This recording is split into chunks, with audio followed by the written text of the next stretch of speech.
உண்ணாவிரதத்தில் ஈடுபட்டுள்ளவர்களை பாமக இளைஞரணி தலைவர் அன்புமணி ராமதாஸ் நேரில் சந்தித்து பேசினார்.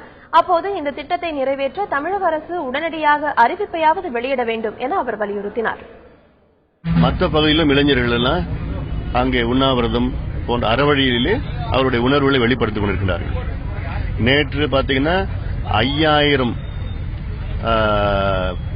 பெண்கள் குடும்பத்துடன் ஆட்சியாளர் அலுவலகத்தில் போயிட்டு கேட்கறாங்க. கிட்டத்தட்ட 5 மணி நேரம் உட்கார்ந்துட்டு இருக்காங்க. ஆனா ஆட்சியாளர் பார்க்கல. கேட்டா நாங்க சீஃப் செக்ரட்டரி கேட்கிறோம். ஆனா தமிழ்நாட்டில் அது எந்த பிரயோஜனம் படாதப்படும். சீஃப் செக்ரட்டரி முதலமைச்சர் பார்க்க முடியாது, அதிகாரிகள் சீஃப் செக்ரட்டரி பார்க்க முடியாது. ஆக அது அப்படிலாம் இருக்கு.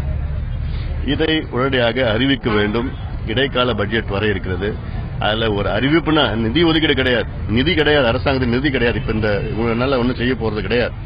ஆனாலும் ஒரு அறிவிப்பு வர வேண்டும். இந்த மக்களுடைய நீண்ட நாள் கோரிக்கை.